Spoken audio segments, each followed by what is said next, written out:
Amandla.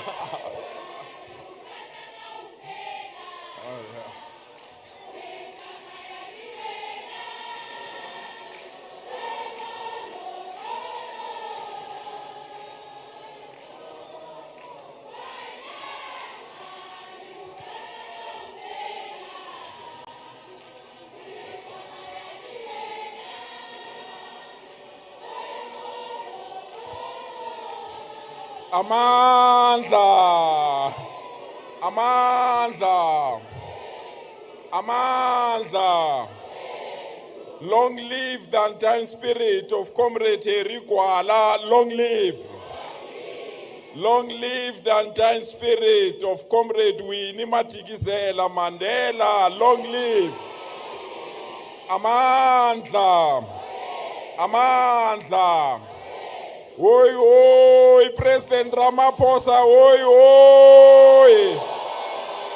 Oi, oi, President Ramaphosa, oi, oi. Ngena, ANC, ngena. Ngena, ANC, ngena. Comrade President Cyril Ramaphosa and the entire leadership of the African National Congress, the representative of our alliance structures, the leadership of the church and the leadership of traditional leaders that are here, the leadership of our veterans, the leagues, and the leadership of organs of civil society, fellow comrades. I was assigned a task to welcome our leadership. We want to say to our leadership, we want to change that and thank you as our national leadership. When we launched this manifesto review, we raised matters for your immediate attention. We want to thank you, President, for accepting the ideas that we presented to you. Last week, we met with the representative of all our branches. We met with the representative of all our zones. We met with the representatives of all our regions. We met with the representative of all our alliance structures. Unanimously agreed that Gauteng is going nowhere. We will defend this province and defend it further. Comrade President, we presented to you 4 crucial issues. The first one, we said, President, if we can't end load shedding is going to end us. We discovered, Comrade President, that the problem here is that there was a deliberate campaign to remove our people from the electricity grid. There were people that were vandalizing transformers. There were people that were stealing transformers. There were people that were abusing the patience of our government and the relationship that we have with ESCOM. President, you listened to us when we came to you. We are proud today to report that out of those 1,000 odd transformers that were stolen and vandalized, the Gauteng government has bought all those transformers. We are ready to replace them to all our communities. Every day, without exception, until the end of this year, we will put back those transformers so that all our people must be back to the electricity grid. Comrade President, we came to you to say we will never allow Gauteng to be a lawless province. That will never allow criminals to do as they wish. That whoever that think they will commit crime in our province will face them head on. Comrade President, we said there were people that were called Zamazamas. Highly trained, highly armed. We don't know where they come from. We asked you, Comrade President, to give us soldiers to confront them. I'm proud, Comrade President, that you responded positively. That we've got more than 600 soldiers now that are deployed in our province. Down there, the Zamazamas are doing something that is called Skomota. They are dancing down there, those that need to. We want to thank you, President. This morning, President, we welcome 3,000 new policemen that graduated to come and join the police force in our province. For that as well, Comrade President, we want to thank you. But we said it, Comrade President, our people are unemployed. Our people need jobs, especially young people. We came to you, Comrade President, requesting for your support. Comrade President, we are proud to report to you that last week in Jay, we gave young people 10,000 appointment letters so that they can get a job in our province. This December, these 10,000 young people are going to celebrate their Christmas without begging anyone. This Christmas, these young people will start the beginning of the year buying school uniform from their own children without begging for somebody to assist them. We will give these appointment letters, let our enemies go wherever they want to go. Comrade President, we also came to you that you want to accelerate service delivery in our province. There are roads that we need to fix. There are hostels that we need to fix. There are informal settlements that we need to change from being an informal settlement to proper housing. There is waste that need to be collected. With what the Minister of Finance have given us, Comrade President, we want to thank you. We are ready to beautify Gauteng so that Gauteng can be beautiful to our people of our province. So thank you so much, Comrade President. And we want to thank the African National Congress leadership as well for all the support that they've given us. Comrade President, with what we have done thus far, even opposition parties are skeptical even to contest us in our wards. We had a ward by-election 2 days ago. The DA felt they can't contest that ward because they knew the ANC will win that ward. With the support you have given us, including Action SA, could not contest that particular ward. But there are those that are thinking they are what they call themselves government in waiting. They contested that ward and we clobbered them badly, President. We won that ward as the African National Congress and we are going to win this particular province. As we conclude, comrades, we are begging you, comrades, and the citizens of Gauteng, as you go back to your homes, please drive safely.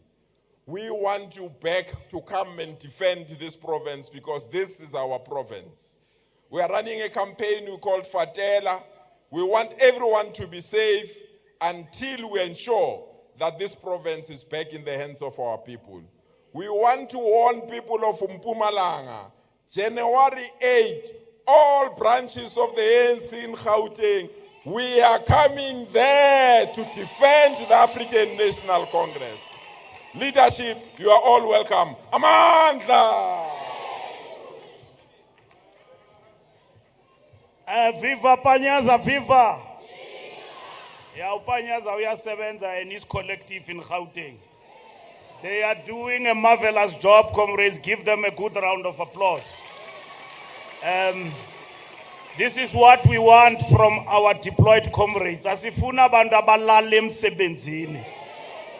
As Putla Ramukhopa said, load shedding is a yeminyana. Is Putla. Okay. That's a good announcement. Putla said load shedding yeminyana. Comrades, we have our comrades from the Veterans League, represented here by their president, Comrade Snugizi Galala, and the Secretary General of the Veterans League. They are here with us. Viva Veterans League, viva! We also have the ANC Youth League represented here by its president, Comrade Colin Malachi. We also have the president of the Women's League, represented here by the Women's League leadership. I've not seen the president of the Women's League, but I hope they are here. I've seen the brand new Sanko leadership, the Secretary General and the President are here. Vuka Mhlali, vuka! Ibuile Sanko, ibuile! And then we have our comrades of the Alliance. Will introduce them as we move on, comrades. Without any waste of time, comrades, I want to invite to the stage Comrade Khalima to give us a report on the selection process of the ANC candidates. Viva Mkulua, viva! The former Secretary General of the ANC and the former Deputy President of the African National Congress and the former President of the Republic of South Africa, Comrade Khalima Motlanthe.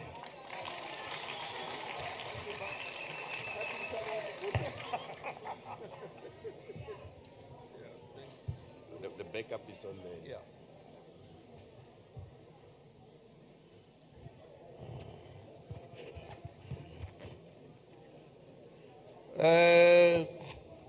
Comrade President Cyril Matamela Ramaphosa, Comrade Secretary General Fikile Mbalula, the Treasurer General of the African National Congress, Comrade Dr. Gwen Ramokgopa, the First Deputy Secretary General, Comrade Nomvula Mukonyane, the Second Deputy Secretary General, Comrade Marupini Ramokgopa, the Chairperson of the ANC in Gauteng, Comrade Panyaza Lusufi, and the entire PEC collective, leaders of the Alliance and the ANC leagues, esteemed guests, and members of the African National Congress. Kindly allow me to convey comradely greetings from the Electoral Committee, which is a structure of the African National Congress, mandated with the task of strengthening, promoting, defending, and preserving internal democracy within the African National Congress, especially with respect to the selection of leaders and candidates during electoral processes within the ANC. Whilst the elections team is hard at work mobilizing members, stakeholders, supporters, and communities to vote for the African National Congress during the forthcoming general elections in 2024, it is all hands on deck for the Electoral Committee and its provincial list committees. We are also busy to ensure that the best among our comrades are selected to represent our constituencies and legislatures in legislatures and parliament. It is our firm belief that the credibility and integrity of the candidate selection process serves to reassure our supporters, members, and the public in general that the ANC is on a positive trajectory towards renewal, rebuilding, strengthening, and its structures through the very stringent criteria approved by the National Executive Committee.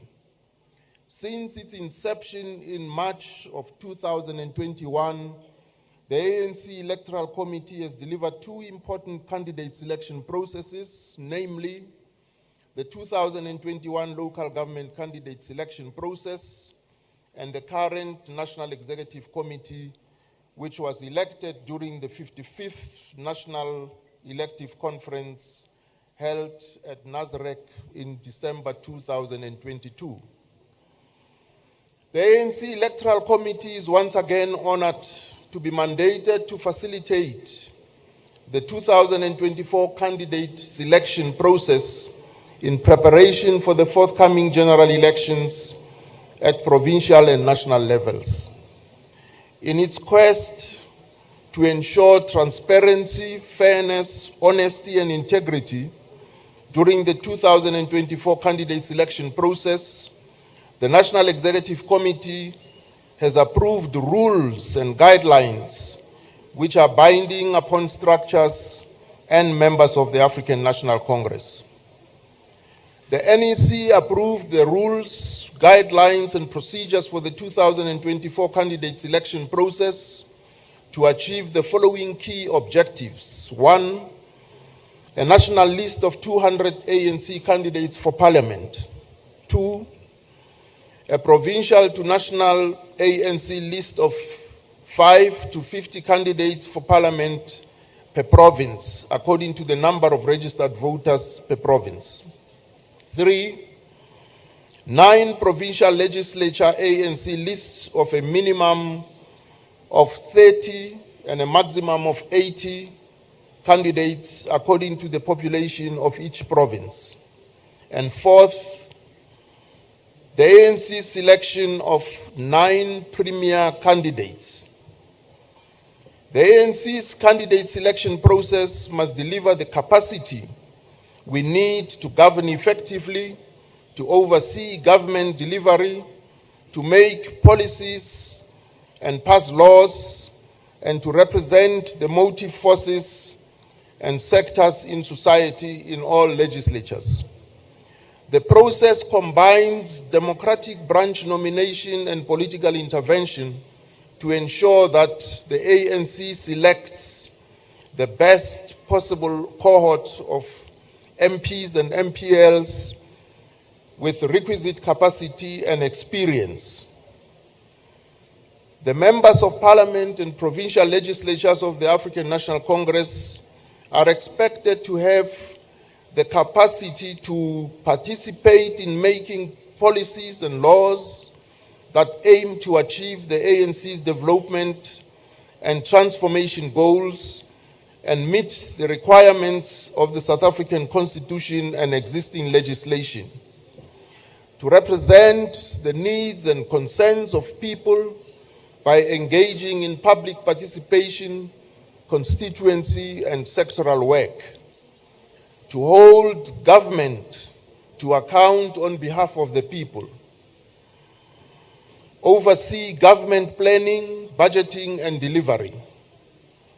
The ANC has introduced the following criteria for the selection of its public representatives. 1, a minimum requirement for serving as an MP or MPL is that candidates must preferably possess a post-matric qualification and or have the capacity, experience, education, or expertise that will enable them to make a constructive contribution in the relevant legislature or executive. 2, all candidates must have completed the 4 OR Tambo Leadership School online modules before being registered with the Independent Electoral Commission. Then the 4 are as follows: the history of the African National Congress, building an organization, understanding government, economic and sustainable development, being ANC members in good standing at the time of nomination to the IEC, have a proven track record of commitment and involvement in the democratic movement and or government, have no criminal record or criminal charges brought by the NPA, and this of course excludes political related crimes committed before 1994. Private prosecutions are excluded unless these result in criminal convictions by a court of law. No candidate shall be eligible for nomination if he or she has been found guilty by a disciplinary committee for contravening the ANC Code of Conduct and had their membership suspended for any period in the last 10 years.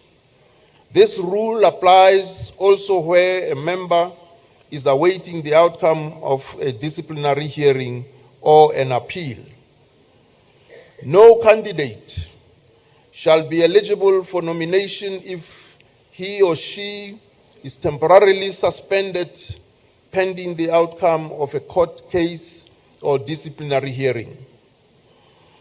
No candidate shall be eligible for nomination if his or her case has been finalized by the Integrity Commission and the National Executive Committee has approved and implemented the Integrity Commission's recommendation for a suspension of membership or stepping aside from leadership or public office. Those who are already public representatives or members of government executives must acquit themselves well in their performance review. All candidates must agree to vetting of criminal records and declarations of financial and other interests before nomination. Candidates must agree to lifestyle audit or other investigation by the PLC or the Electoral Committee. Candidates must accept organizational decisions and abide by the ANC and electoral codes of conduct. Candidates must agree to sign the deployment contracts which bind them to be loyal to the decisions of the African National Congress, including redeployment or recall as circumstances such as performance or lack thereof may dictate from time to time. The Electoral Committee has further provided the following directives on the resolution of disputes in order to ensure fairness, honesty, and transparency during the 2024 candidate selection process. If there is non-compliance with the BGM guidelines, the Organizing and Membership Department, and if not satisfied, then the Provincial Dispute Resolution Committee is the structure to process that dispute. And of course, if there is no joy, appeals are then referred to the National Dispute Resolution Committee. And all of this must happen within 48 hours of the occurrence of the dispute or response from the responsible structure. In the case of objections based on vetting for criminal records, individual membership, disciplinary matters, step-aside rule, integrity commission reports, qualifications, verification, and non-compliance with rules approved by the National Executive Committee, such shall be processed by the Provincial List Committee for provincial lists and the Electoral Committee for the national list. And of course, the appeals will be directed to the Electoral Committee. And all of that must happen within 48 hours of the occurrence of the event or response from the responsible structure. Furthermore, we wish to emphasize the following terms and conditions for lodging disputes, appeals, and objections. All disputes and appeals which are not lodged with the responsible structures within 48 hours of the occurrence of the event or alleged misconduct shall not be entertained. All disputes and appeals must be lodged in writing to the correct body or structure as outlined above. No verbal or informal disputes and appeals shall be entertained. All disputes and appeals must be accompanied by tangible evidence, including the names and contact details of witnesses if there are any. All disputes and appeals received by the offices of the branch, regional and provincial secretaries, as well as the Secretary General's office and other leaders of the ANC must be immediately referred to the correct body or structure as outlined above. The BGM nomination process was successfully completed in October 2023 with disputes and appeals which were satisfactorily processed by the provincial and national dispute resolution committees. Upon receiving recommendations from the Electoral Committee in consultation with the PECs, the National Executive Committee has approved all the provincial list committees, and these structures are now all firmly established and functional. The membership of all approved provincial list committees includes the representatives of the South African Communist Party, COSATU, SANCO, ANC Veterans League, ANC Women's League, and ANC Youth League. To ensure broader participation and representativity, all the provincial list committees are fully compliant with Rule 6 of the ANC Constitution, as each of these committees is comprised of at least 50% of female comrades.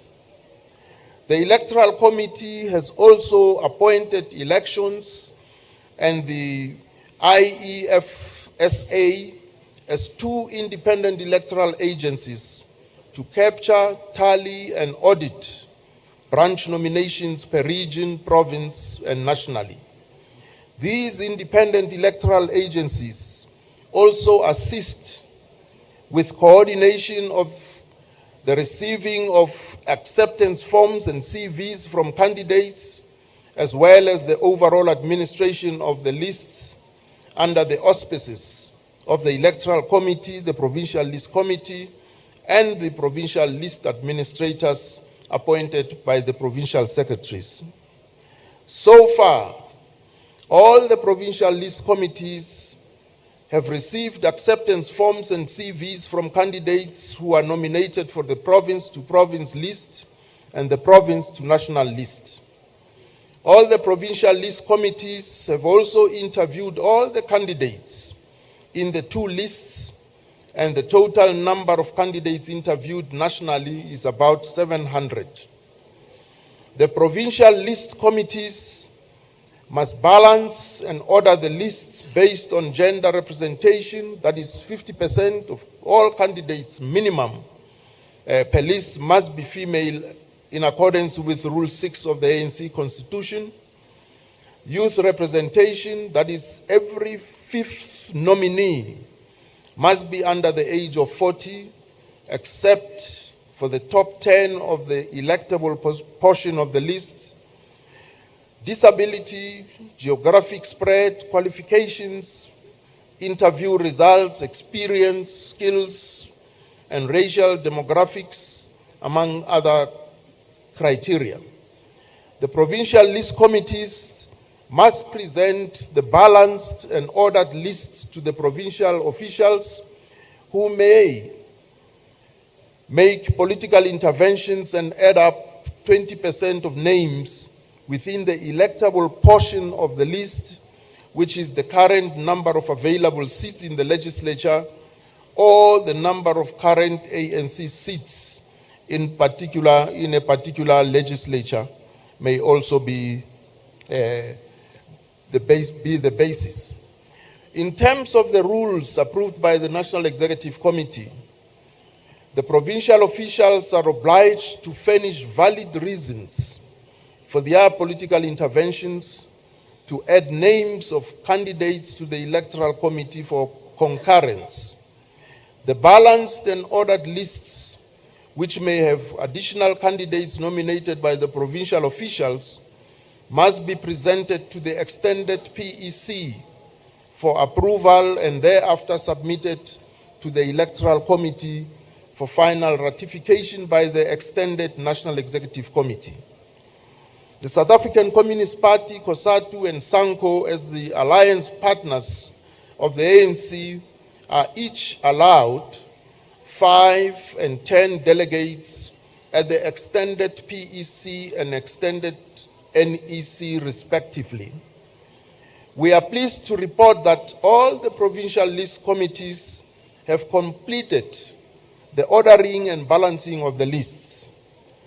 We wish to commend the following PLCs, which have now successfully completed their work and presented lists which have been unanimously approved by the extended PECs.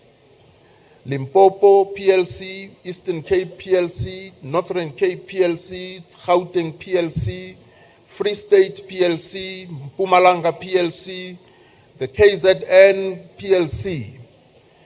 The Northwest and Western Cape PLCs are scheduled to present their lists for approval by the extended PECs by the deadline of Friday, the 15th December 2023, with no further extension to be granted unless valid reasons to do so exist. So today, these two provinces are sitting, comrades, to complete this work. The nomination of the 3 premier candidates shall be done by the extended PECs, and dates for these sessions shall be set by the Electoral Committee in consultation with the Secretary General.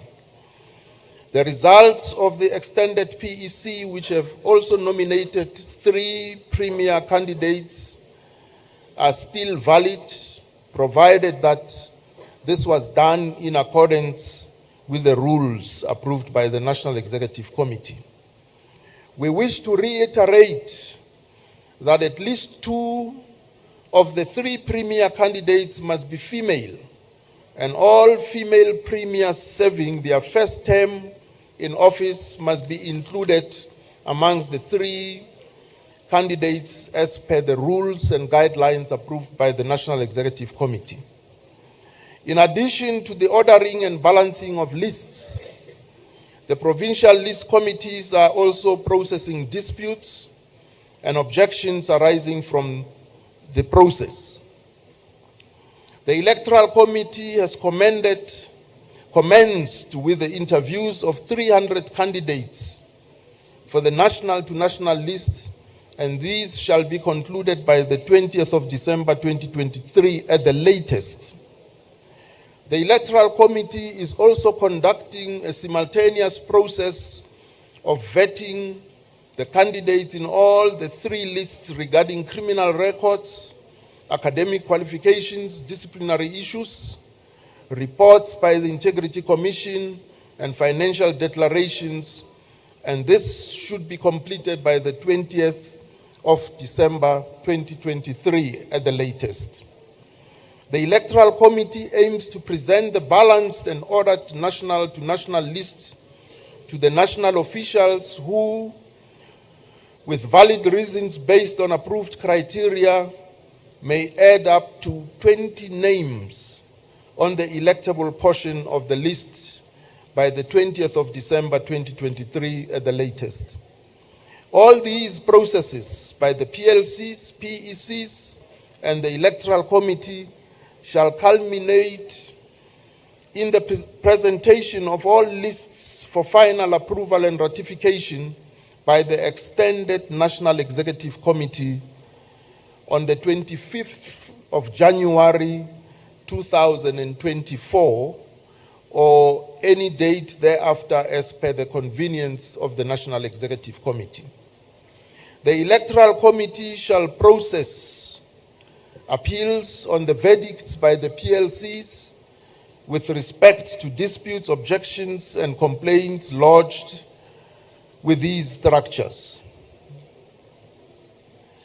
As I conclude, the following are the final time frames for the 2024 candidate selection process as approved by the Secretary General. Branch nominations, the deadline was the 15th of October 2023. Finalization of BGM disputes, the deadline was the 20th of October 2023. Extended PECs, the deadline was the 15th of December, which is today. Acceptance, screening, vetting, and interviews of about 1,000 candidates by the Electoral Committee and Provincial List Committees, the deadline is today. The ordering and balancing of lists, the electoral committee, the provincial list committees, provincial officials and national officials, the deadline is the 20th of October.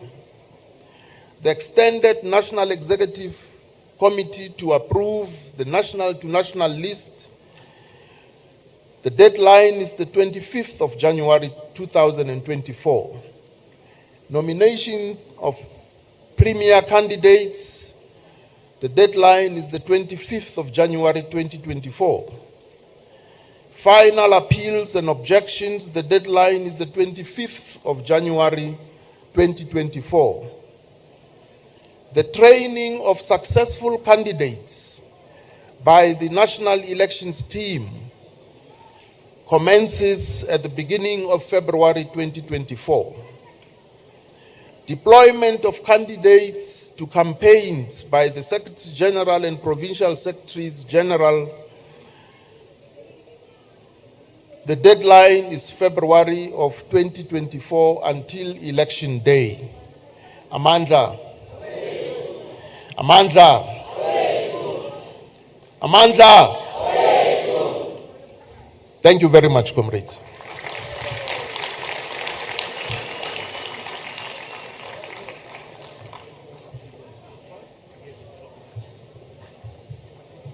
Thank you very much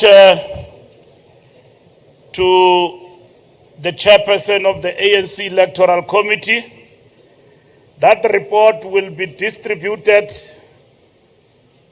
on all ANC platforms, social media, and will be distributed as well to your branch so that you have it as we speak. It will be available to all of you, comrades. You have heard that in terms of the report, there are no shortcuts. Each candidate will be interviewed, will be checked for compliance. You'll be subjected to ANC processes, all processes, including the Integrity Commission. Whether ungumtu wamanyan to stand for the ANC on each platform. Amanda, and the list will be balanced according to the principles that guide our glorious movement. Thank you very much to the Electoral Commission, and give them a good round of applause, comrades, for a good work. And also give a good round of applause to all the provinces to date that have passed and have done a good job. We are left with Northwest, as well as, I think, Western Cape. Is it Western Cape? Nina lai Gauteng ni Pashasha. Yeah. Comrades, I also want to introduce our comrades from Umkhonto weSizwe, Liberation War veterans, from Gauteng Interim Committee, Comrade Johnny Mabote and Richard Mufukeng. It is important, comrades, to introduce these comrades of Umkhonto weSizwe because there are others who have stolen our trademark of MK and registered a political party. We are taking them head on legally because Umkhonto weSizwe belongs to the ANC. If you want to form a party, you can go, but leave MK with us. We are going to challenge them. And we are doing that as we speak. Comrades, our freedom have produced the black middle strata in numbers in our country, black middle strata. People who have done well for themselves, and to give testimony that democracy and the ANC government has done wonders in terms of building this black middle strata right from 1994. We call an economist here in our midst, Mielani Mkabela, to give that testimony. Mielani Mkabela is a chief executive and a chief economist. Antwisa Management Group, Mielani Mkabela founded Antwisa. He responded to the call of freedom when freedom gave opportunities to young people, he answered the call. Mielani is a country chairman to the World Business Angel Investors Week 2022, an international partner for the World Business Angels Investment Forum. Mielani Mkabela is one of those young people who answered the call when they were given opportunities. They didn't say, what can we do? What can freedom do for us? They grabbed the opportunities. Mielani lectured economics and investment at Mill Park Business School and BCom Marketing Management at Damelin University College. Mielani publishes frequently on the topics of macroeconomics, infrastructure and industrial development, economic impact and environmental consequences, and monetary economics, focusing on inflation and repo rate. He is also a sought-after speaker and a guest economist in global and domestic broadcasting channels, and a former speaker at the BRICS conference, and also October 2015 IFC SME Finance Forum, preview for the World Development Report 2022, focusing on Africa in 2021, and a speaker in many other forums globally and domestically. So I introduce you, Mielani, to talk to you and give testimony.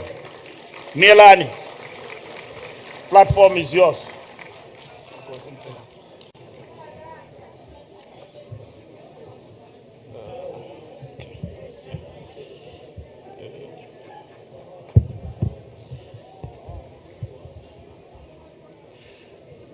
Minjani inkwenu minjani inkwenu. Thanks for the opportunity, and thanks for everyone who is here today.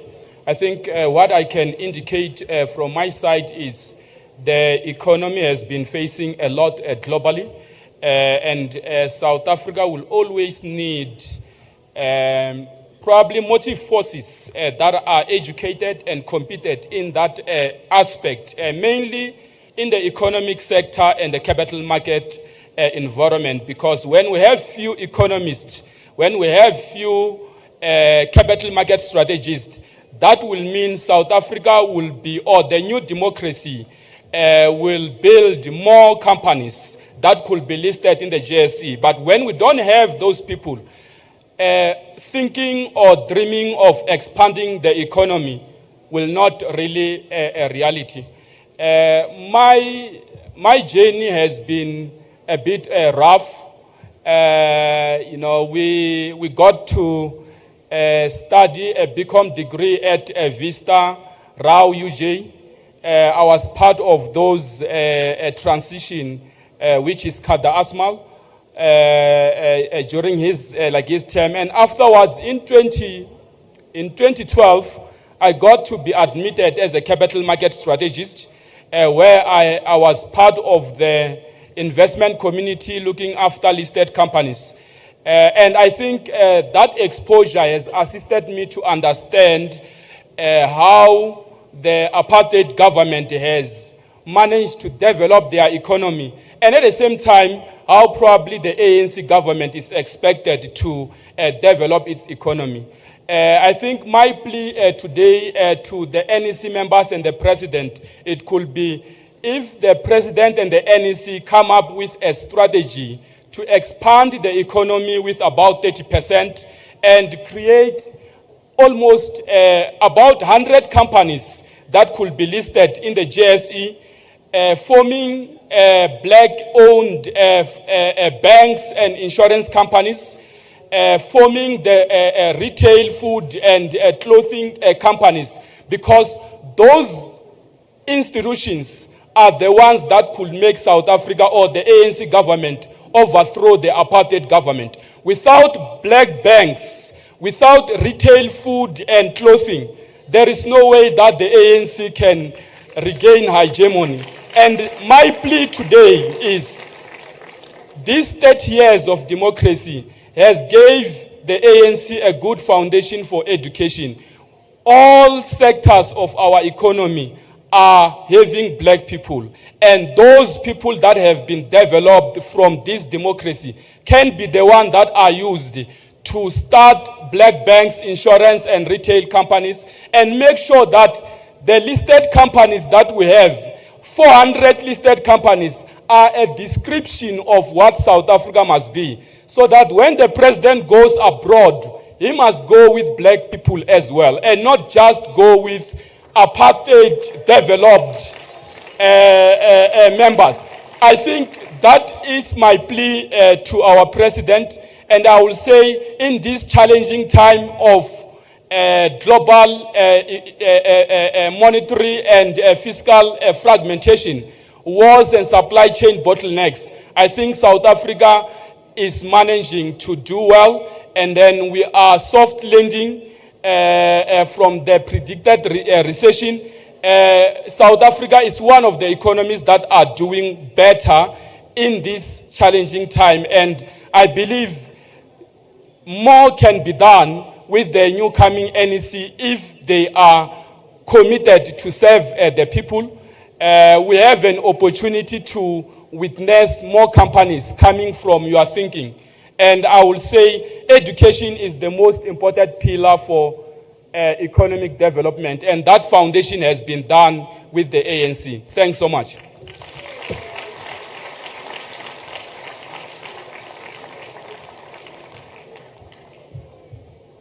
Thank you very much. I'm going now to call Lesgen Sikhobela. When we came into power in 1994, black people were not flying, were not pilots. Lesgen Sikhobela she's a pilot, and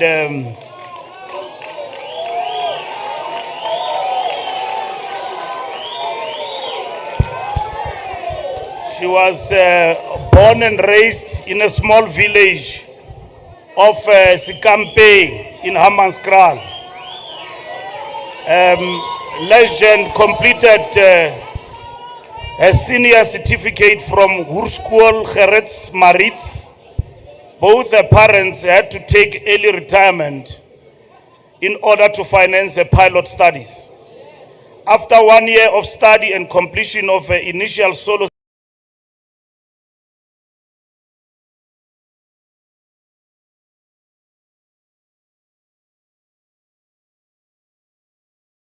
Aviation Authority, and is now back at aviation school to complete the studies of private pilot license.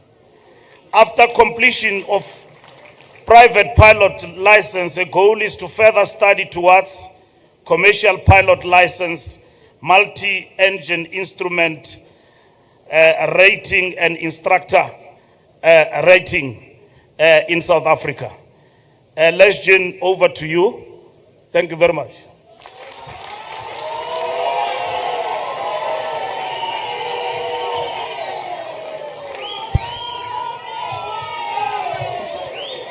Dumelang, Dumelang, Dumelang, Molweni, Sanbonani, Goeiedag almal.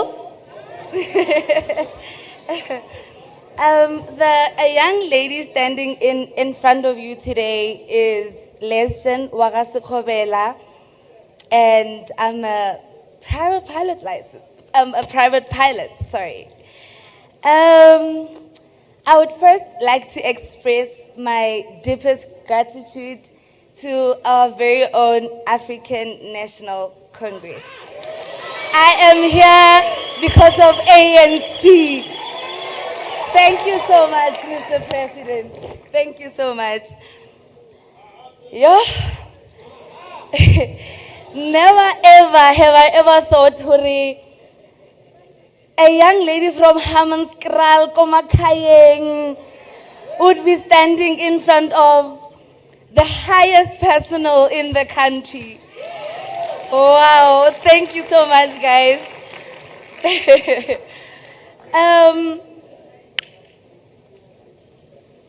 They always say, patience comes to those who wait. I'm a witness. ANC, the Department of Transport, and the South African Civil Aviation Authority came for me where I least expected it.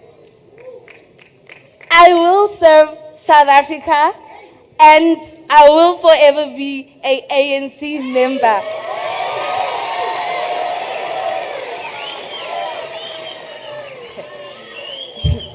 Remembering where I come from, yeah, it has been a very long journey. I started flying back in 2019, and I got my initial solo, which means ke kgone go fofa aeroplane ke le one. It wasn't because of, I wouldn't say luck. I don't know if I should say luck or say hard work, resilience, and prayer. My mom and dad, ke khopelo ba Emelisa. Mama le papa khopela. It's fine. It's fine.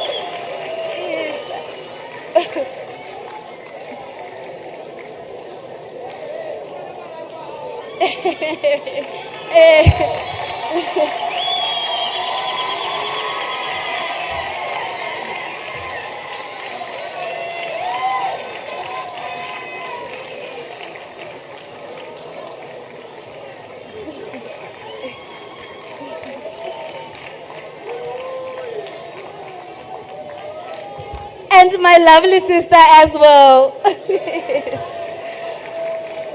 So, but they both took very early pension to fund my studies.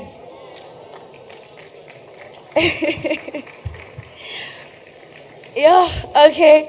Which I will forever be grateful for them, because as omofing, I got like to give up everything and say, not knowing what I will do with it. So,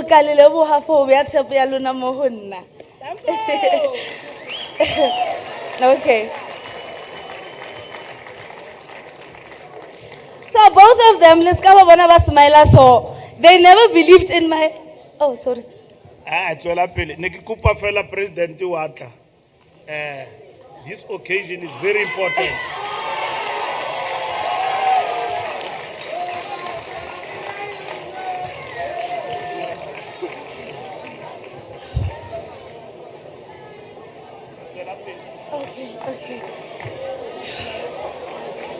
Okay.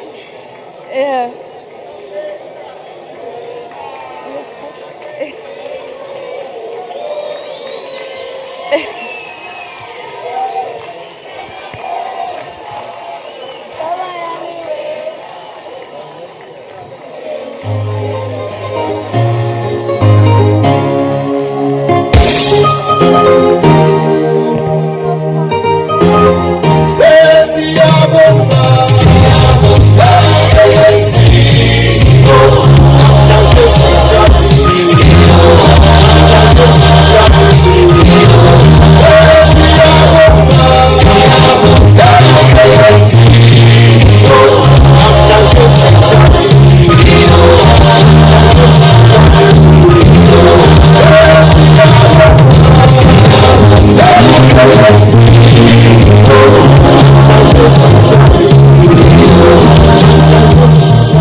So continuing, I'm not going to take everybody else's time.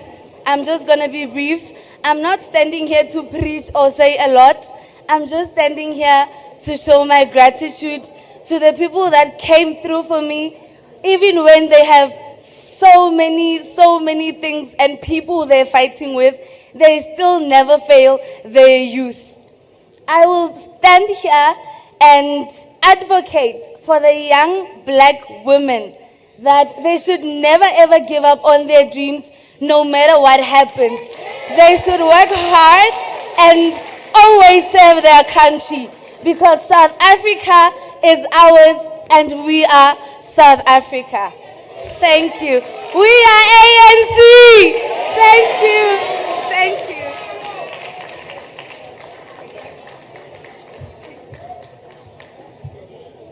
Young people don't want handouts, comrades. This is the practical work of our revolution. It's not distorted, no fake, no plastic. There are many of a caliber who are doing wonders. And thanks to the support government is giving to these young people, specialized skills and so on. And you can see, and thanks to the parents also who have given support to young people like Lesson. I'm now going to call upon actuarial scientist, Lusani Mlauzi. Liaitiba actuarial science. Black people didn't study these things before 1994. It's only after 1994 that we are producing young people in terms of this economy who are studying actuarial sciences. Lusani Mlauzi is a health and public interest actuary, independent non-executive director and lecturer. He has served as CEO of Healthcare Administrator and Managed Care Organization. He possesses vast experience as healthcare actuary for large healthcare administrator and managed care organization. He has also served as an actuarial consultant for a large insurance company in South Africa. He is also a lecturer at the University of Cape Town and currently serving as head of the actuarial section. Mlauzi.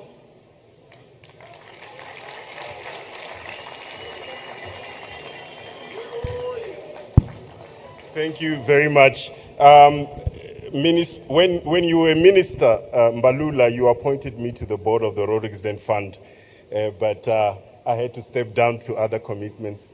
And we have Dr. Zweli Mkhize here, who also appointed me to the Council for Medical Schemes as well. Thank you, President. Also serving on the Independent Remuneration Committee. It's been a long journey. I come from a small village, Hamashamba, Venda. Whenever Venda pano. Rodi Wangamanda zone. Basangori tendera rajia shango.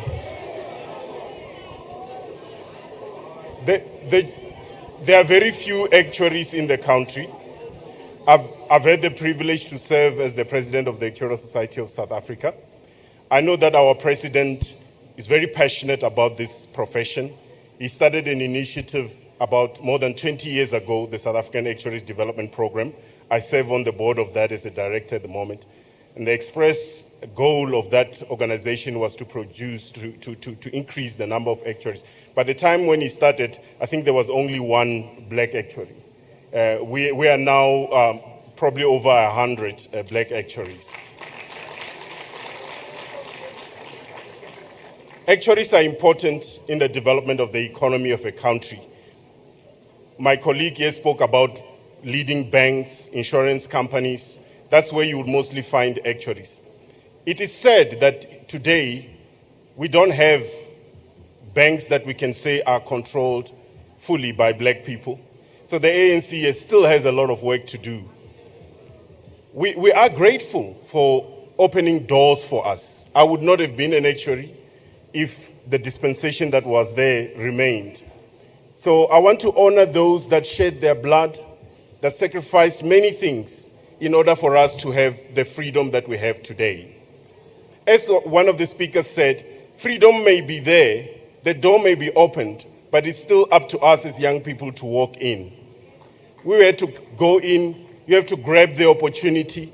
You saw the support that comes from our parents. I have got my two parents, my mother is in hospital at the moment. These are people that have sacrificed their lives for us.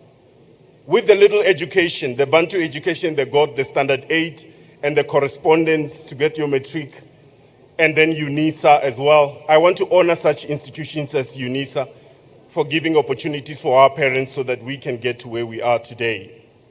So we're very thankful to the leadership, all the leaders on stage, for making it possible for us. Yours is a very old movement. It's got many challenges lying ahead. Our people are not being sufficiently educated, employed. You've got very difficult challenges ahead, but you can count on our support as professionals to assist you in all the policies that you need to make to succeed. And I thank you very much, and I wish you well.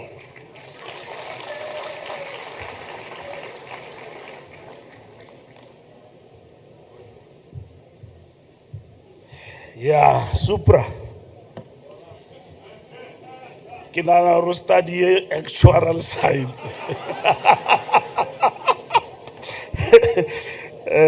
Mapraso. Yeah. Comrades, I'm going to invite Sherin Rampedi. She was born in a tiny village of Khasikhopo in Limpopo. Sherin was raised by a single mother. She completed a senior certificate from a public school, Mutswedi High School. Owing to her exceptional academic results, she got a bursary from a South African Civil Aviation Authority and went on to study aircraft maintenance engineering at Mega Aero Training Academy. She completed her aviation studies in 2019 and is now working as an aircraft maintenance technician at Flies Safair in South Africa.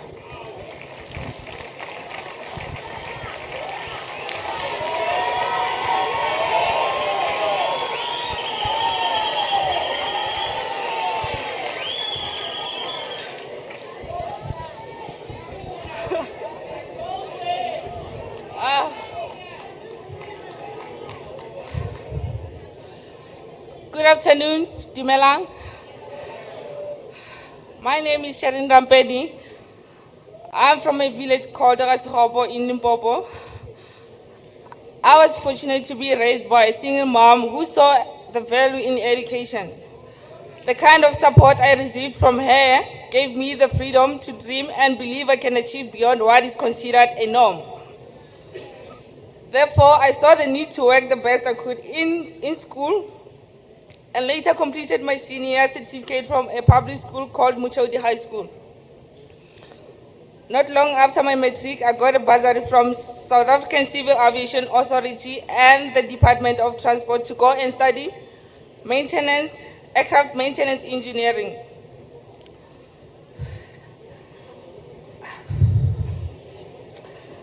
I did my theory at Mega Aero Training Academy in 2019. And today I'm delighted to say I am a qualified aircraft maintenance engineer at Fly Safair.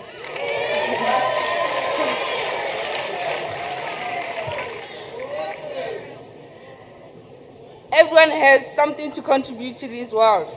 It's just a matter of being given the opportunity to do so. I am very grateful to ANC for granting me this opportunity.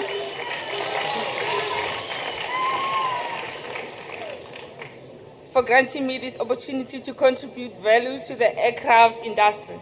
Thank you. Amanda.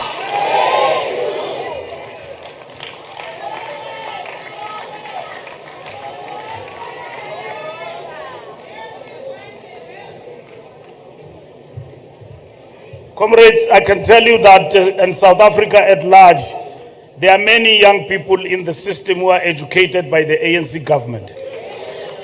There are many. And with time, they are going to tell their stories themselves. This thing that freedom has not empowered our people, you will see how many have been empowered. And they are continuing to be empowered. Skills, actuarial science, this I can't even pronounce. The things that democracy continues to do. And this is a demonstration that the ANC allow. And these are the things that don't get to be told to the people of South Africa.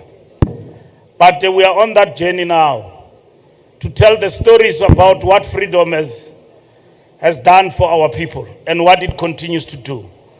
Without any waste of time, comrades, we still have some who want to come to the podium and give testimony, but it's that time now we are going to give to the President to speak to us about 2019 Manifesto wrap-up here in Ekurhuleni. Matamela Ramaphosa, the President of the African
Amandla. Viva ANC, viva. Viva COSATU, viva. Viva SACP, viva. Ivukile isanko, ivukile. Amandla. Malibongwe. Igama lamakhosikazi. Roar, Young Lions, roar. Forward with our Veterans League, forward. Amandla. Secretary General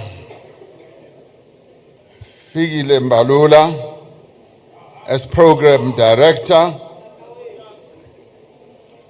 the national officials of the African National Congress present here today, First Deputy Secretary General, Second Deputy Secretary General, the Treasurer General of the African National Congress. I also wish to extend my greetings to the leadership of COSATU, the SACP, as well as SANCO. I also extend my greetings to the leadership of our various league formations. Kidumedisele Baruti for opening up this session, important session, with a prayer. I also want to extend my greetings to leaders of various other formations that are here, that are aligned with our movement and are part of the Congress movement. Comrades and friends, I also extend my greetings to you. I particularly want to thank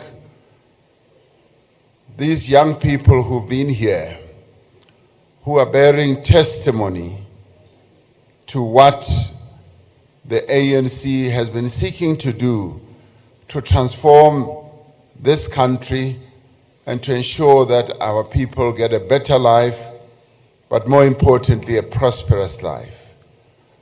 Even as the SG is not able to fully, as he admits himself, to fully pronounce actuarial science. Initially he said actual science. Even as in the morning he said, we are here for the review rep. Rather, no, I say rep. Repi is that thing that you eat. And I think he must have been thinking about that. It's a wrap up. So it's continuing education. And he also gives me wonderful new terms that are used by young people, like vibe, and so on and so on. So I'm also learning a lot from him. Comrades, it's a real pleasure to be here, to do what we started to do 3 months ago.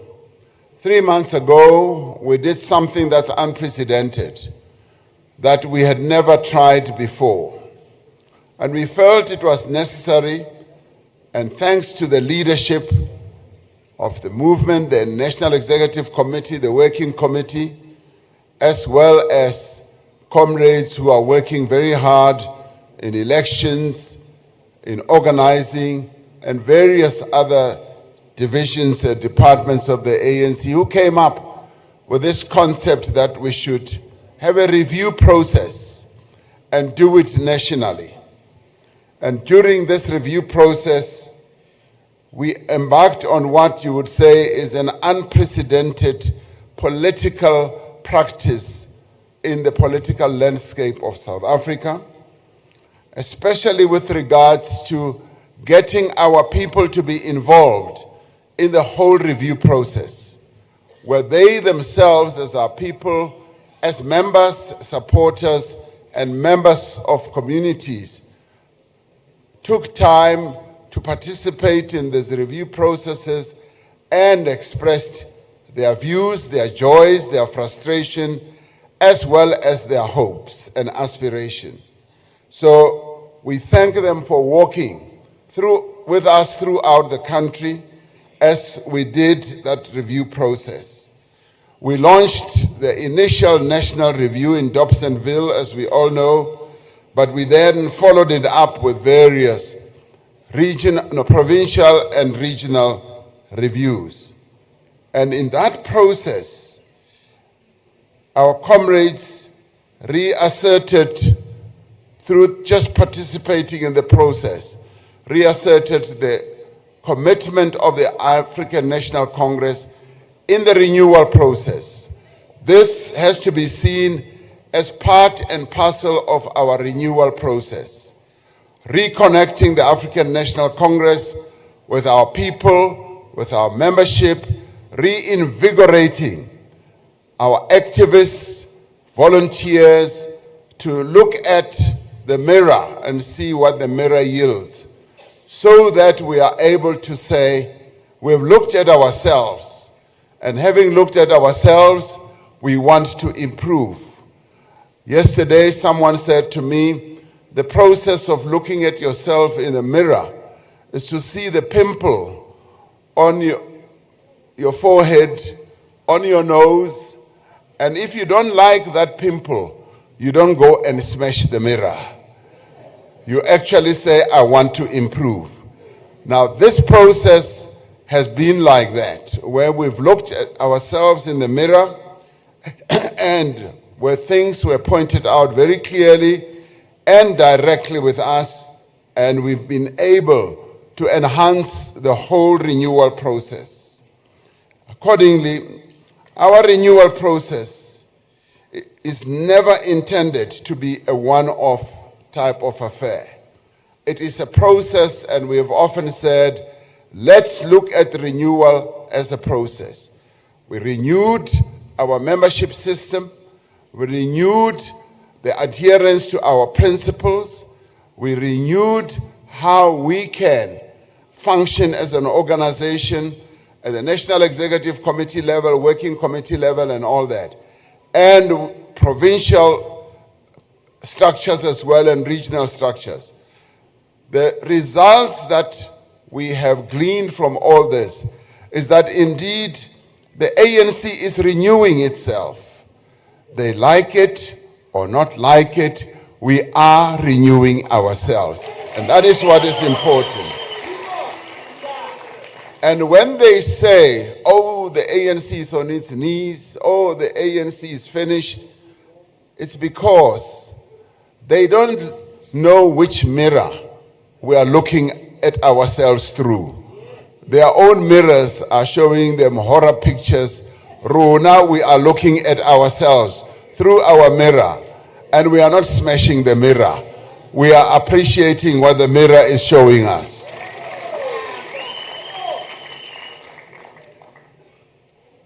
This review process, comrades, confirms that the ANC indeed is deeply committed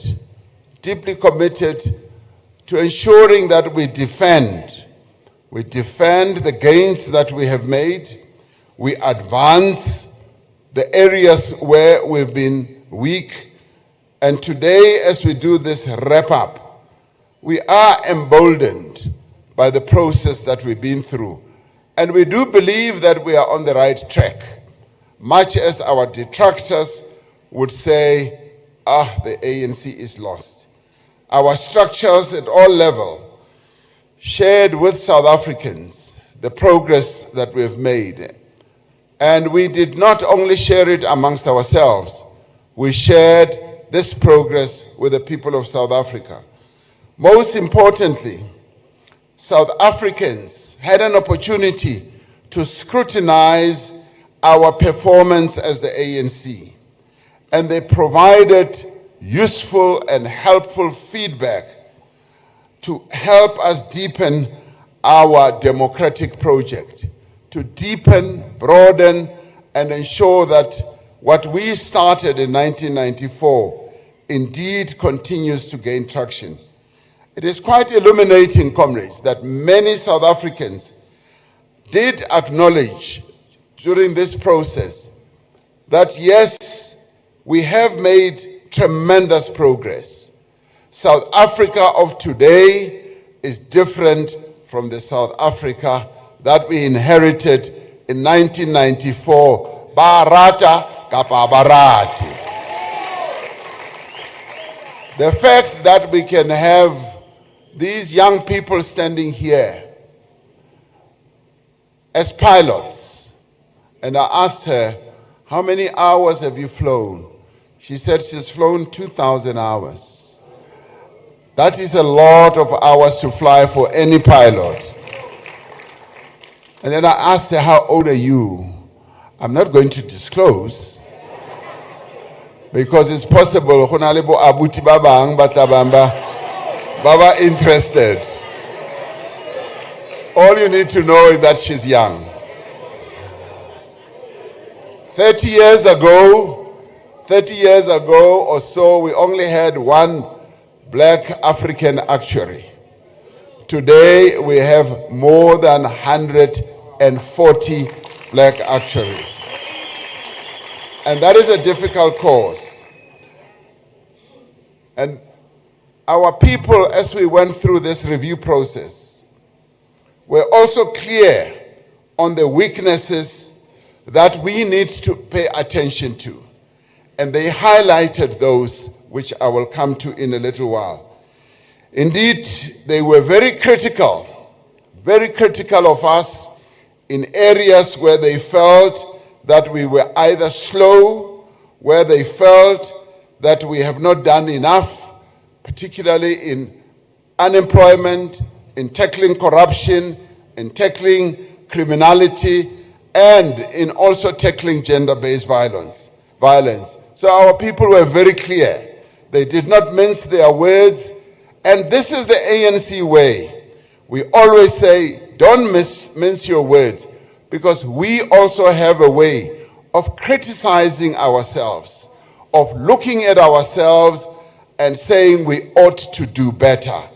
Because O.R. Tambo, Nelson Mandela, Mama Winnie Madikizela Mandela, Mama Albertina Sisulu, and all of them, Kirili John Langalibale Letube, want the ANC to do much better than what we are doing. And they are not giving up on the ANC. Kasi soto kuna lipina ering. Baboi abacheche le morago. Runa ba pelutse thata re ya ko pele. A re khutlele morago. And that's precisely what we are doing. So comrades, we have heard a broad spectrum of ideas, suggestions, and believe you me, those who thought that all of it would be negative will be disappointed to hear that we also got a good number of proposals. We listened, and we listened very carefully to both criticisms as well as suggestions. And we are here to share with you the importance of having gone through this process together with our people. One thing is certain, and it is that the ANC stands to achieve more for as long as it continues to have faith in the wisdom of our masses. We have confidence. We have faith in the wisdom that comes from our masses. Therefore, working together with our people on what needs to be done, for us, it's an important aspect. Our people listened and responded to all the key priorities that we outlined in the manifesto. Which is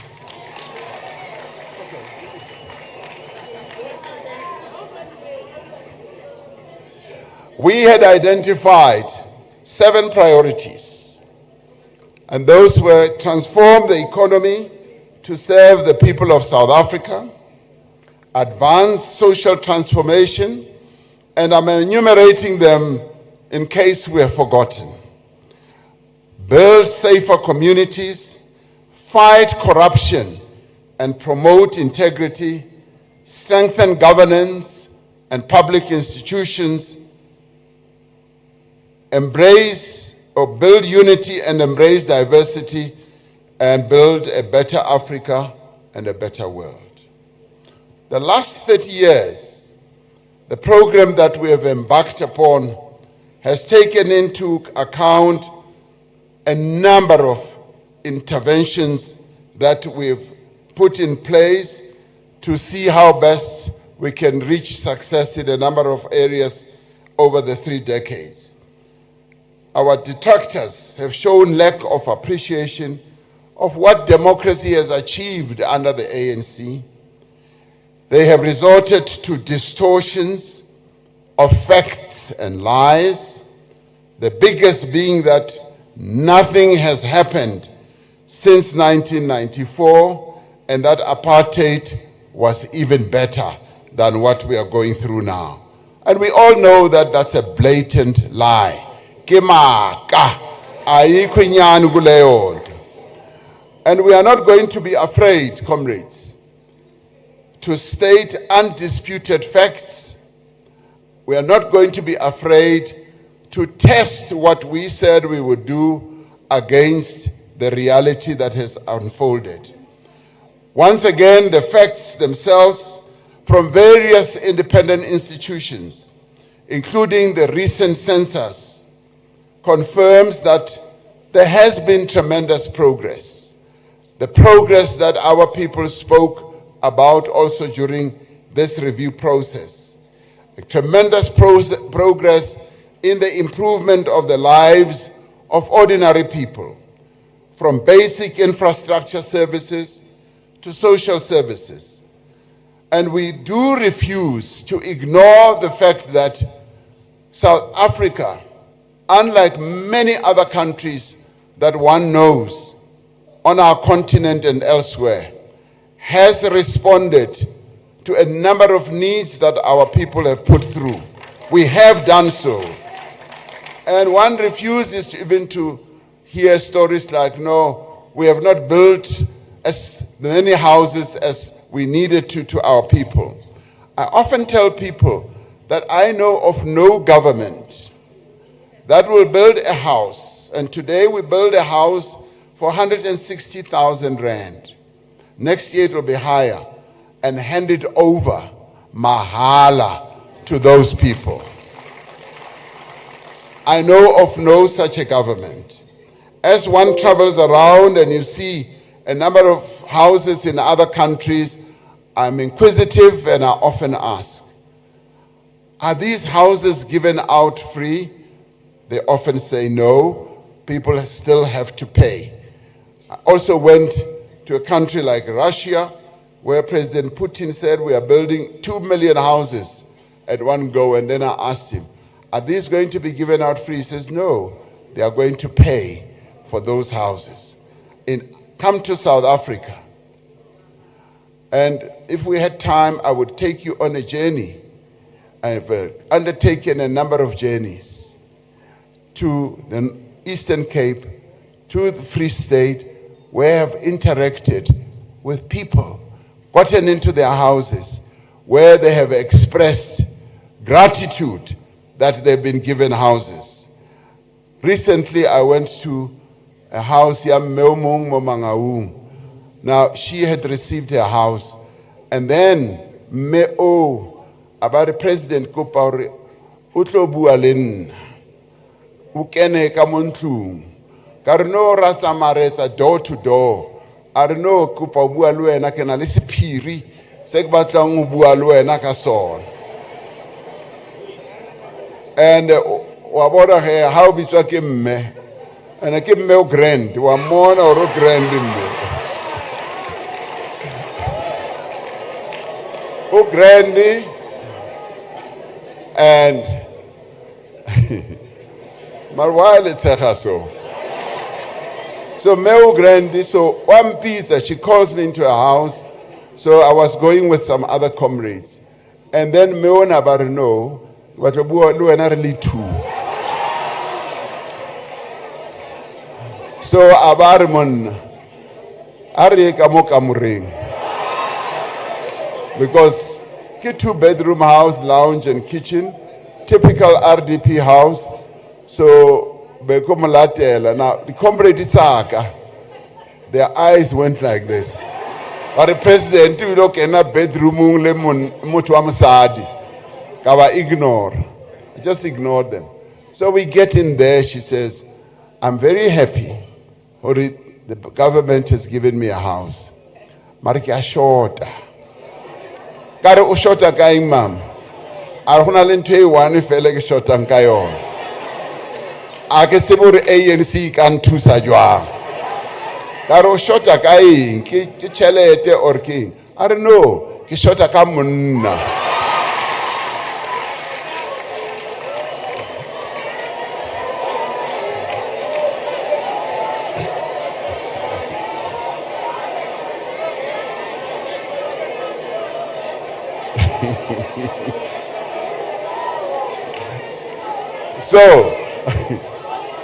So wabona he. So I don't know what was she expecting. Kabane nase sikingandilwe. Bangandile na. I don't know whether una shebile sighting la kamar. I think una shebile sighting la ma comrade amang. And when we went out, kabona hore honali comrade engwe le ena ki bra o grand. So kabona ka re no o shebile eno na batla permission hore ke muele le this comrade, but I didn't. Comrade Besani, it was not you. Comrade Besani was there. Unasa shebawen. So comrades, what the ANC government has done, all said and done, on the side of delivering to our people a number of assets, we've basically given our people assets like housing. We're also giving out land. Our people are now able to farm, small-scale farmer or small farmer, and these are assets that our people continue to give our people, the ANC government continue to give our people. We've rolled out electricity, much as we are going through challenges. 93% of South Africans have access to electricity. And that in itself is a phenomenal achievement. When it comes to education, there aren't many countries that I know of that do not expect children at basic education level to pay school fees. There aren't many countries who have reached the level Comrade Blade Zimande was telling me that our NSFAS grants have topped the 800,000 mark, where we give out bursaries for free. And comrades, all these things, one is just not repeating. These are some of the things that our own people raised during the review process as we engaged with them. And of course, some of them were raising them with deep gratitude. And of course, some of them were saying, there are shortcomings. President, we want a little bit more. For instance, as we spoke about the 350 grant, wherever we went, the review process revealed the 350. Wherever one went, 350, 350. And then they said, President, akugcwalise kancane, ikhuphuke kancane, including those who receive pensions. And the rollout that we are now involved in of early childhood development centers, the rollout we've been involved in building clinics where our people have easier access to clinics and all that. So, of course, stating these successes is not a denial of the fact that there have not been setbacks and challenges. Of course, we have had setbacks and challenges. Those who do not have setbacks and challenges are those who sit on the sidelines and criticize. Armchair critics are those who have never gotten into the arena where they have to do things for our people. They sit there, criticize the ANC, but when it comes to doing, we are the ones who are doing things and changing the lives of our people. Now, acknowledging setbacks, comrades, and this needs to be clear, acknowledging our setbacks is not failure. Actually, it is that process of looking at the mirror, seeing a pimple on our forehead, on our cheek, and saying, I am going to deal with this pimple. I am not going to destroy the mirror. We have built capacity to confront all these setbacks, especially in a number of areas. When it comes to infrastructure, for instance, we have built capacity. There have been a number of challenges. Our investment in infrastructure has been going down over the years. And we now know how best to take it up again. We have come to a good realization of how to fund infrastructure. We've been talking for years about Umzimvubu Dam, almost 17 years. But now we know what we are going to do to build that dam, and it starts next year to build that dam. We also know, for instance, I was walking around with Comrade Zamani Saul in the Northern Cape, and he says to me, Comrade President, there are informal settlements mushrooming all over. And if we went with a budget that we have, it will take us 50 years to get rid of all the informal settlements. We spoke and postulated about that, but then I said, but we can forward fund these. We can build them now, take them out now, and do forward funding. That mechanism has now been embraced in government, and as we will go to SONA next year, we will be outlining precisely the big, hairy projects that we are going to embark upon, because we have solved a fundamental problem of money. So the review process, comrades, has been hugely beneficial to us, has been hugely informative. It's been a consultative process. It's been a process that's been underpinned by the members of the ANC speaking openly, by our supporters also participating in all this. And we continue, even on an issue like corruption, we are making strides. We have put in place enforcement institutions to deal with corruption. And we've said, we give you the independence, deal with it. We also have put in place mechanisms of dealing with illegal migration. For instance, comrades, we put together the Border Management Agency just to guard our borders, because correctly so, we kept on raising the challenges about people just coming into South Africa, the open borders and the porous borders. Just within a month or so, the Border Management Agency had prevented 23,000 people who wanted to come to South Africa without papers. And they said, no, buyele kaya, buyele muva, where you have come from. It has also arrested thousands of people who were coming in, either bearing drugs, bearing illegal goods, badly manufactured goods.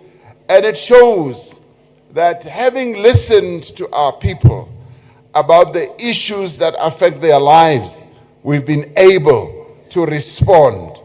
So the democratic government continues to make progress on a number of fronts. 2 months ago, the police commissioner gave account on the progress that they have been making with regard to arresting people who are doing wrong things. And we remain the only party that takes its members and leaders to task whenever they are accused of a variety of issues. Whenever our detractors accuse us of inaction in a number of areas, it is because they demand that they want the ANC to act. And we are acting. We are acting in a number of areas as well. When it comes to the issues of ensuring that we have stability with regard to ensuring that our structures are able to address these issues, we demonstrate this by ensuring that, yes, even our own structures within the ANC, in the process of renewing themselves, have been able to tackle a number of initiatives all at the same time. Remembering that, for instance, in the ANC, we've got more than 4,400 branches, and we've required that all these branches must do certain things and be able to fulfill what our movement seeks that we should do. So we are on a journey of striving for excellence, for better performance. And by all means, comrades, this journey is not complete. It is not perfect. We are improving on nearly everything that we are supposed to do.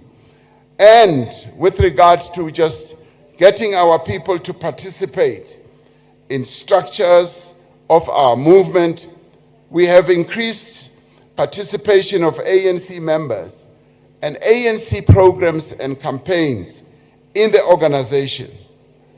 In the past, there used to be just a few comrades, volunteers and others, who participated in the activities of the ANC. Today, wherever the ANC is, we find large members of the ANC coming forward, becoming volunteers, serving their organization without any hope of any benefit or whatever. And that is in the spirit of the African National Congress. And we thank you for that. We're also pleased that our structures have been able to take up even community-related campaigns. For instance, the campaign against gender-based violence, where the ANC Women's League has led the charge, not only in recent months, in recent years, where the ANC Women's League has flown the flag of the ANC Women's League, working together with others to fight against gender-based violence. We would not have reached the stage where we are on gender-based violence without the ANC Women's League having led this fight. Siyabonga. The ANC Women's League ensured that we do craft the national strategic plan, and we've crafted it. And we thank the ANC Women's leadership to have led this process, and we are grateful.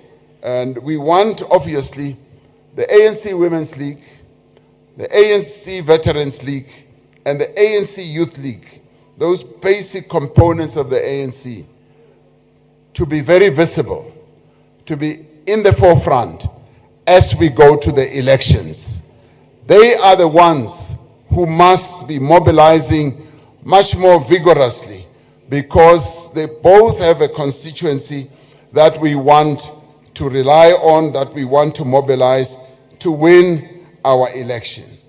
So, comrades, great deal of progress has indeed been made in a number of areas. In our own organization, as well as in government, we continue to make progress with regard to the work that we have to do.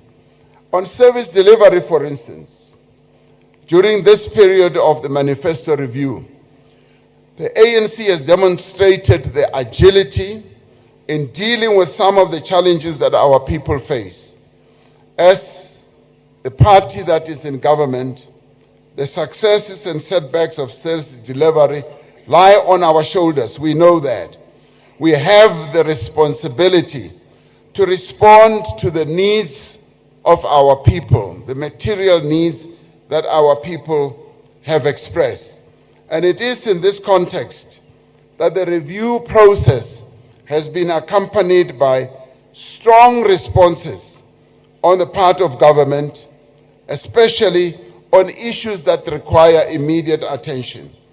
This process of rejuvenation of what we are doing has also led to our deployees, and consequently has enabled and empowered our deployees to start coming up with real wonderful solutions of how to deal with challenges of service delivery. And in doing so, as Comrade Panyaza was saying earlier, we have dealt and we've been dealing very actively with the issue of load shedding. We went on to appoint a Minister of Electricity, and he has really been focused on the reduction of load shedding. And we have said that we are going to see load shedding coming down and down and down and down until it disappears, because we are focused in addressing it. Here in Gauteng, we've had the problem of transformers.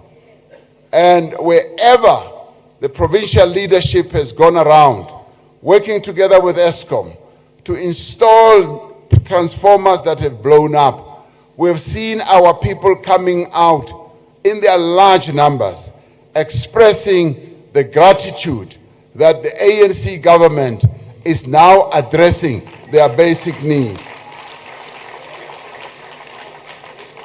There are, however, areas where transformers are still not functioning, and where we are going to go and address those areas where transformers are not functioning. But what we can say is that we are going to repair, to reinstall all those transformers that are currently not functioning. We are going to do it.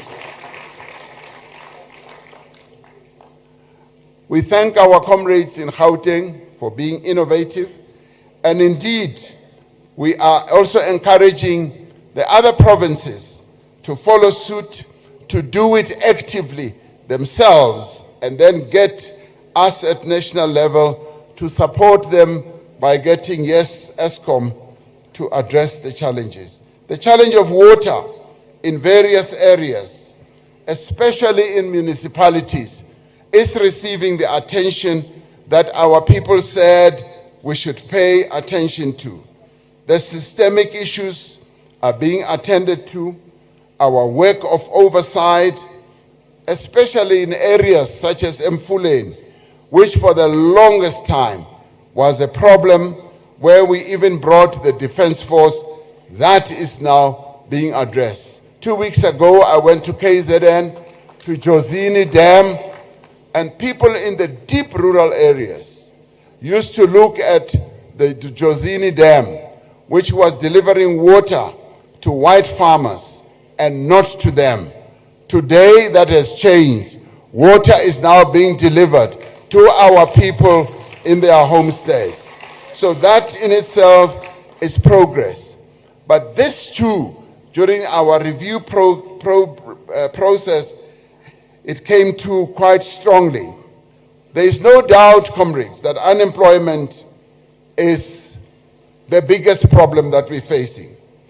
However, national departments, provincial departments, and municipalities have now developed mechanisms to employ many young people, but not leaving those who are above 35, making sure that they too are employed, because we are creating jobs for them as well. The much talked about Nasispani here in Gauteng is a brilliant initiative. It's a brilliant initiative that has come about as the result also of the discussions that have been taking place. Now we are now going, yes, as Comrade Panyaza, through his Amapanyaza and all that, is also making a contribution. We are now building a model, building a very good model, a model that can be spread around the country. That, comrades, is something that we can do. We also now going to empower the CPFs. As we've gone through our review process, many of our people who participate in community policing forums have, in the review process, have said, we would like to participate more strongly. And we therefore want that the CPFs must be capacitated. They must be given the wherewithal. They must be given, including cars, so that they are able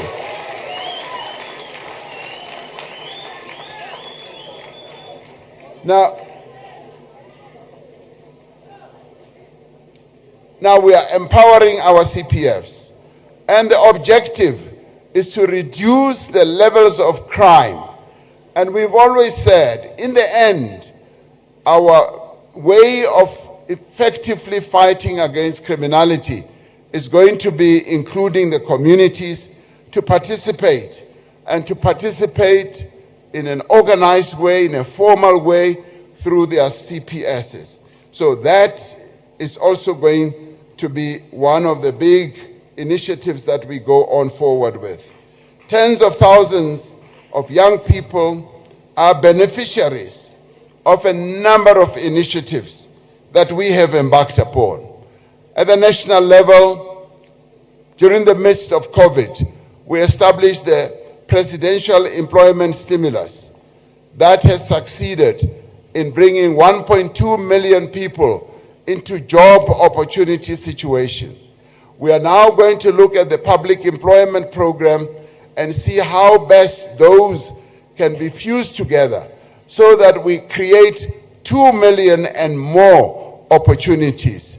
And we're calling on the private sector to partner government, because government has demonstrated through the various interventions that yes, it is possible to bring as many people into the employment pool as we possibly can. And the resources that we will pull together will range, yes, from allocation from the fiscus, it will range from the various funds that we have, and we want to be quite strong and also embolden the National Youth Service, which already is picking up a number of people, the NARISEC one where the Defense Force gets involved. So the programs we have are a multiplicity of programs which we are tying together so that we have a much more impactful public employment service. So comrades, the process that we are and have been going through of reviewing our performance has not been just ticking the box. We have not been ticking the box. We've been looking very closely at the areas where action can be taken. And I'm pleased to say that action does not only reside in government. Action has also been taken by a number of structures in our communities. On the economy, our people demonstrated clarity of their understanding that this administration faced unprecedented challenges which impacted negatively on the economy. And they acknowledged very openly that we were faced with a variety of challenges: COVID, the floods, the unrest, and you name it, load shedding, and so forth. So our engagement with our people asserted that some of the interventions that we embarked upon should be continued, like the SRD grant. As we look at setting up the basic income grant, which must come and which will come, we should continue strengthening the SDR. They also reflected on the national health insurance.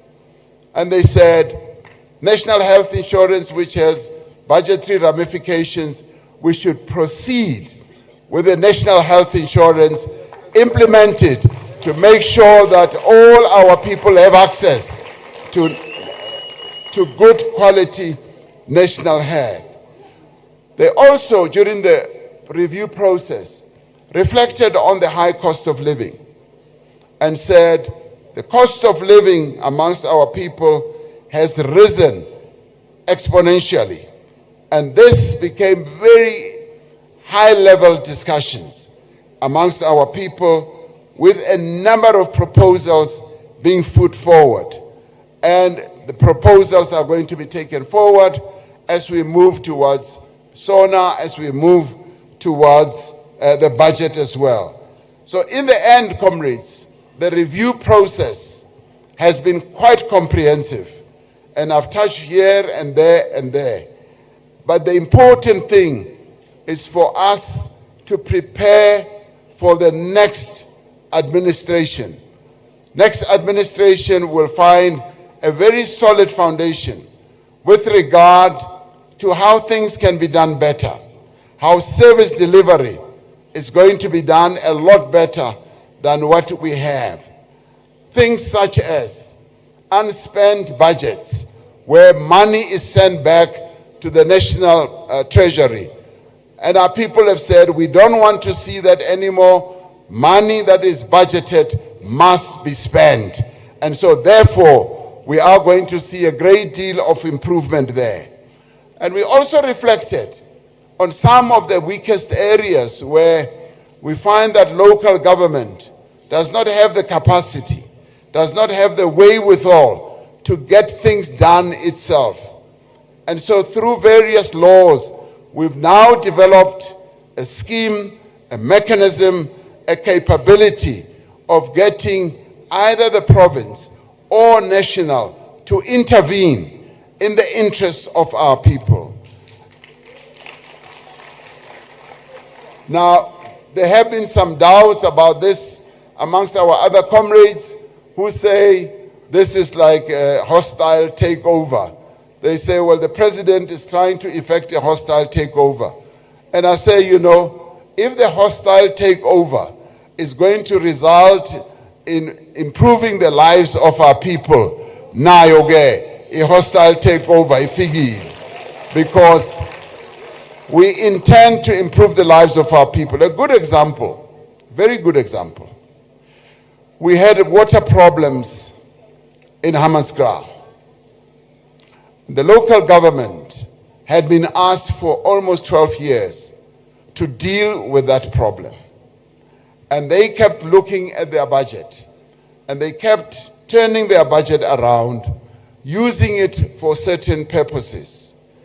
And when National realized that we needed to intervene, we utilized a law in our repertoire of legislation, and we've intervened.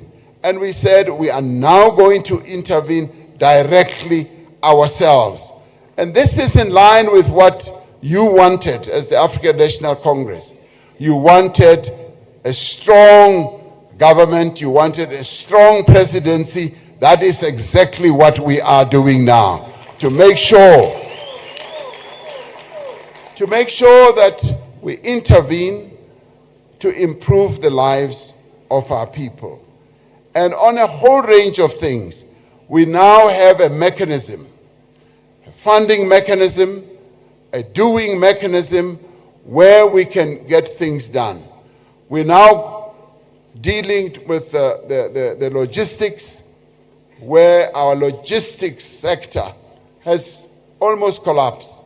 But through the roadmap that was recently adopted by Cabinet as well, we are now going to reconfigure, repackage, and strengthen that logistics, so that as our trains move from as far afield as Lephalale, as far afield as all over Khartoum to Saldanha Bay, we should be assured that our rail work works well, our road work is excellent, is one of the best in the world. And all that is now going to be a lot better managed. Manje kunabanye abathi no kufana ukuthi kungene thina. They will have no clue, no knowledge, no capability, no know-how, no experience, zero, and they will take our country backwards. We are saying we know what needs to be done. And during the review process, our people, throughout the review, renewed their confidence in the ability of the African National Congress to correct these things. Where there have been weaknesses, they were highlighted and they are being addressed. Comrades, the next phase that we now have to face is to move to our election campaign. We accept that we were pushed in some cases into election mode by various, what do you call them, these side elections that have taken, the by-elections. But even in those by-elections, we have demonstrated the resilience of the ANC. Where we have won like in the 90s, in the 80%. Yes, in some areas there have been setbacks, but those setbacks are like the mirror. We look at ourselves in the mirror and then we say, how do we remove this pimple? So the resilience of the ANC is also marked by embracing the challenges, confronting every situation, crafting a plan for each situation that we face. As it is now, our election comrades have mapped out precisely how every ward election, how we are going to fight the election in every ward. Comrade Nduntuli outlined that map, shared it with me, and I gain confidence that they don't know what our secret weapon is going to be to win this election. And we do have one. I was talking with Comrade Kgalema earlier, and he said, people often undermine the ANC. They always dismiss the ANC.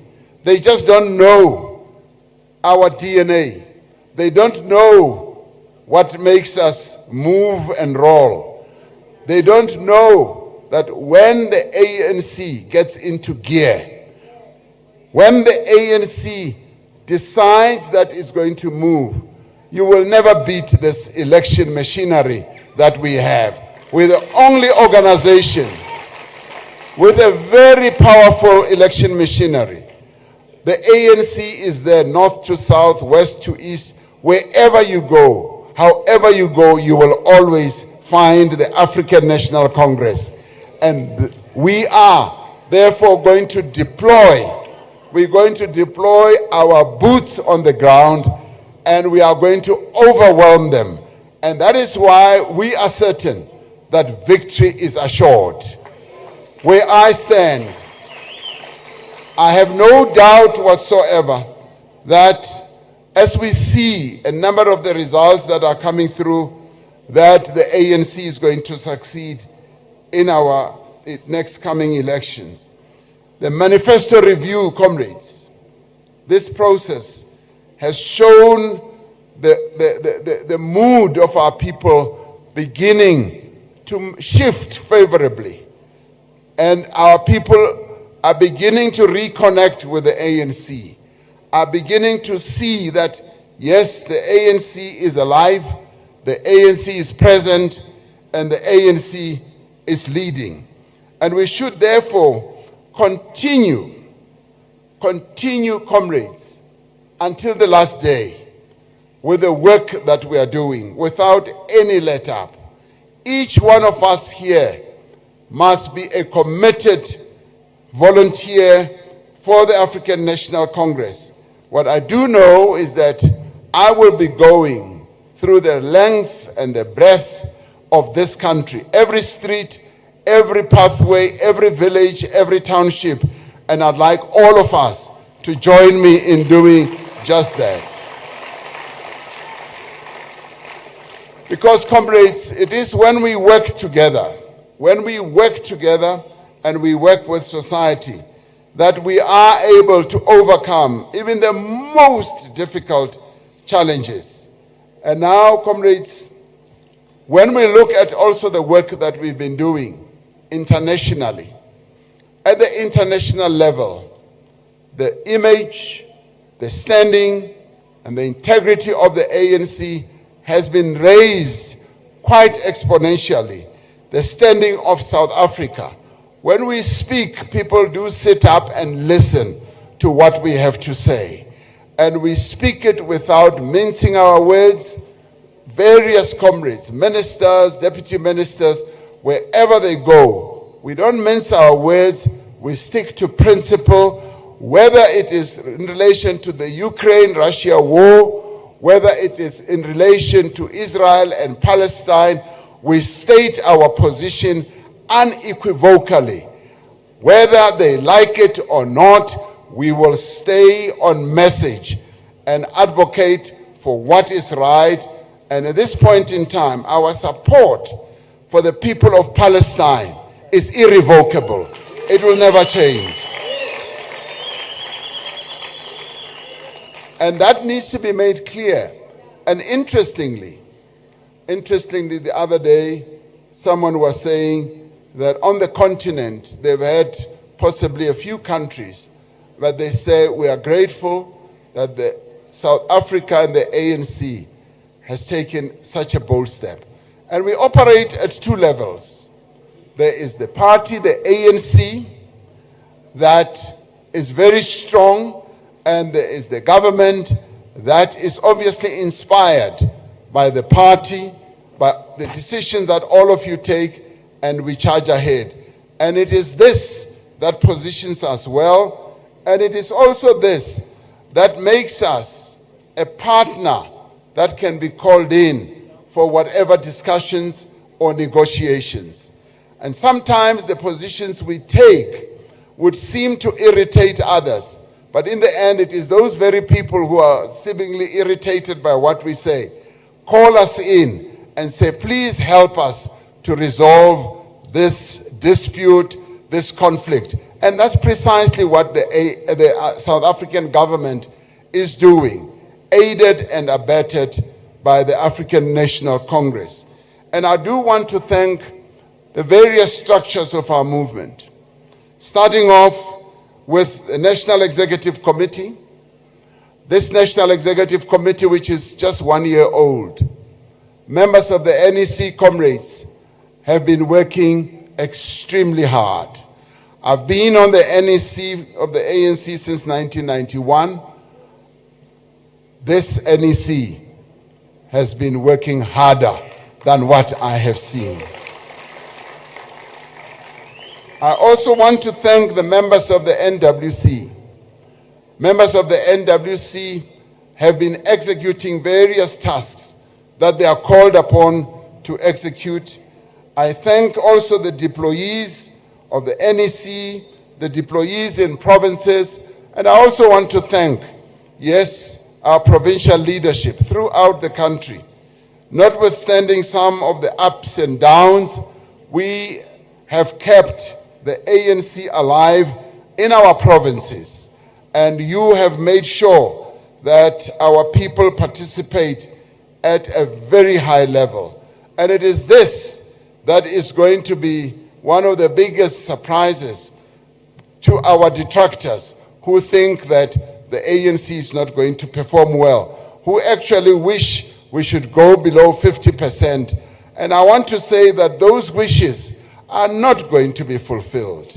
Those dreams are not going to happen, because the work that we've been doing, the focus that we've been having, to have in 1 year made sure that we revive our structures, reposition them from the Women's League, the Youth League, the Veterans League, and now with Sanko.